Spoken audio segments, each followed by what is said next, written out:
Welcome everybody, my name is Michael Novak, and over the 5.5 years of running this YouTube channel, I have made quite a few short films. Now, you can say what you want about those short films, whether they're good or bad. My opinion, and I say this objectively, they have been getting better throughout the years. You gotta admit that. If you like the storyline or not, that's on you. Sounds like a you problem, but they have improved technically and they have improved, okay? That's all I'm saying. Anyway, quality-wise, they have improved. So today, I thought I would share 10 tips on how to make a short film or whatever, okay?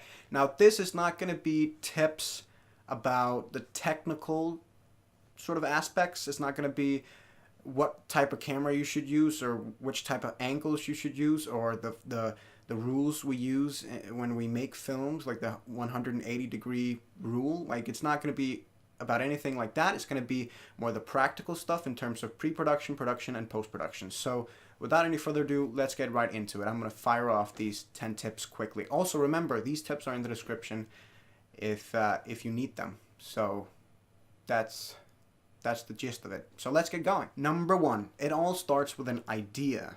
Now, you should never limit your ideas. And what I mean by that is, even if your idea is something that you can't physically make because of budget problems or whatever it may be, don't think of that while coming up with the idea. Don't think of that while writing the script. You know what I mean? Don't think of it when you're brainstorming the idea. Because it all starts with an idea. When I made The Road to Success, the web series, I just had a vision, dude. I just wanted to, I am a huge fan of Ricky Gervais and people like that who make mockumentaries, and so I wanted to make a mockumentary myself. It was all just a vision. I didn't know if it was possible, but that didn't stop me from coming up with the idea or writing the script. So I'm just saying, never limit your ideas, okay? Number 2. Now, in the film business, we work with this technique where you divide 40% of your time to pre-production, 30% of your time to production, and 30% to post-production. Now, it's very important that you divide your time accordingly, because if you don't, you'll end up with problems. Use the most amount of time on post-production. That's the best advice anyone can give you when you're trying to make a film, because that's where the film is made. If you don't plan down to the smallest detail, your production is going to fail. That's the gist of it, okay? So make sure you plan everything and use the most time on pre-production. Number 3, pre-plan everything. I know I talked a little bit about it just before, but it's so important to plan everything if you want this production to be a success. So here's what you need to do. Before shooting anything, after having made the script, you need to make a synopsis, a pitch of your production, of your idea, of your script. Then you need to make a production plan. Then you need to make a storyboard. And then you can acquire actors and you can do all of the other things and start heading into production. Also, go out and check your locations. Always do that. Go out and physically view the locations before beginning to shoot. It's so important. It will save you so much time. Also, take pictures at the locations to help visualize your idea. Number 4, always get permission. This should go without saying, but a lot of people fuck up and then they end up having to delete their production, having to take it off of the internet or wherever they've chosen to show it, because otherwise they will get sued. So always get permission to film in the locations that you want to film in. With the short film I most recently did called The Final Choice, we asked for permission to film at that high school that we were filming at. We asked for permission to film essentially everywhere. We even talked to the police one night and they came to us. We were filming in a park at late night. I actually have footage of us recording the police cars that drove away. But they came and they asked us, what are you doing here? You know, do you have permission to film? All these things. So it's very important to get permission to film anywhere you're filming, unless you want to get sued or want to get kicked off of the property. Number 5, divide the roles amongst the crew on the production before beginning to shoot. It's very important to narrow down who does what. Who's the director? Who's the camera guy? Who's the sound guy? And so on and so forth. It's very important to have these roles narrowed down before beginning production, because it will help a lot in the later run when you're pressured for time and it will limit the arguing on set, and it will make the actors feel like they're in a positive and professional environment. So be sure to have the roles narrowed down. With The Final Choice, that short film, I was the director. And I remember when the gang leader, the person who played the gang leader, when he showed up on set, he wanted to speak to me. Okay? He said it to the guy who greeted him at the door. He said, "I want to speak with the director." And I came in and I explained to him what we were trying to do, and so on and so forth. So it's important to have these roles narrowed down. It really makes the actors feel a lot more secure in their environment, especially also if you're not paying them, because then they're doing it out of the kindness of their heart. So make it a good experience for them. Number 6, acquire actors. Now that you've done all of the planning for your production, it's time to acquire some actors. Now there are several ways you can do this. However, my best advice would be to go on social media sites like Facebook. On Facebook, there's a lot of sites where aspiring actors are looking for work. So use that tool. For The Final Choice, we found all of our actors through a Facebook group of aspiring actors. Number 7, teamwork and patience.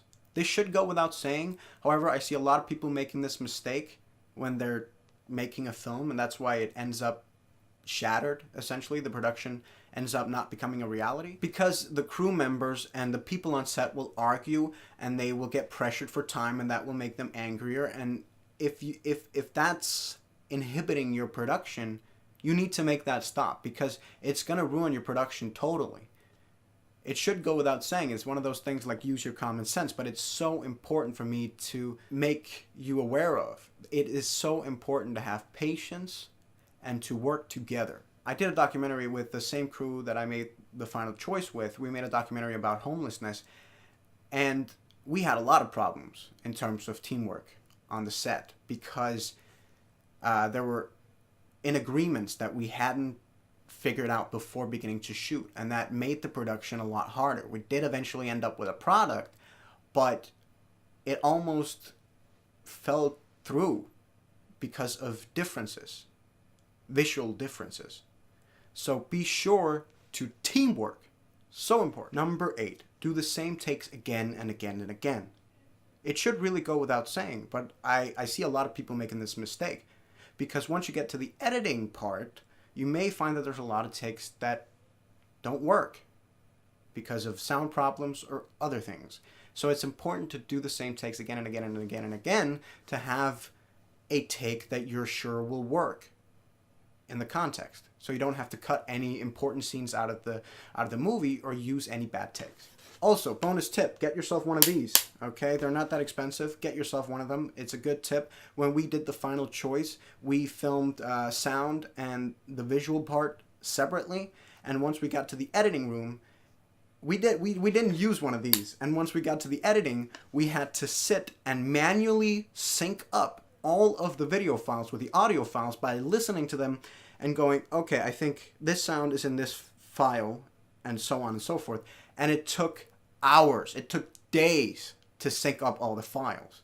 So get yourself one of these so that you can distinguish them in the editing room. Also, if you want to record audio separately, a good advice is to use a Zoom. I know I said I wasn't going to get into the technical side, but it's just a really handy tool. So do that. Number 9, little to no improvisation. It's great to work with actors who are ambitious and who like to do improv, especially if it's actors who've done theater work before. But be very consistent, okay? Make sure they don't improvise. Follow the script as tightly as you possibly can, or you will end up losing context in the editing. Because when you shoot a short film or film in any sort, you will record the scenes all jumbled up. So maybe the first day you'll record the last scene, and maybe the last day you'll record the first scene. It's all jumbled up. And so you need to follow the script tightly in order to make the context work in the editing, because the script is all you have for context. It's all you have to make this production, be a finishing product. So no improv. Number 10, always have final edit. This is very important, okay? Because it's your production.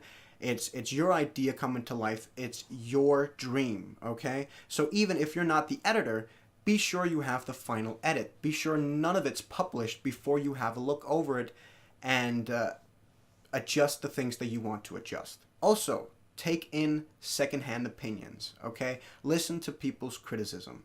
Listen to it and follow it, or else you'll never evolve, and your production can become a lot better from listening to people who have other opinions than yourself. It's a very important tip. It should go without saying, but I feel it's important to mention. Alright, that was my 10 tips for making a short film or film of any kind. I hope you enjoyed this little video. I am so glad to be back making sort of regular content for you guys. I am so sorry that throughout 2017 you've pretty much only seen my short film and my web series. I do want to get back to making more regular YouTube content. And also let me know, do you want me to do more of these, like giving out tips? For example, a year ago I graduated high school. And there's a lot of people going into high school now in August or September or whatever. So should I make a video with my tips on how to survive high school or whatever? I see that's a popular trend. Let me know in the comments below, and I will see you guys next time. Thank you so much for watching. Bye. Thank you for watching. If you'd like to see more videos like this, then please click here. If you'd like to see a random video from my channel, then click here. Also, be sure to subscribe. And I'll see you next time. Goodbye.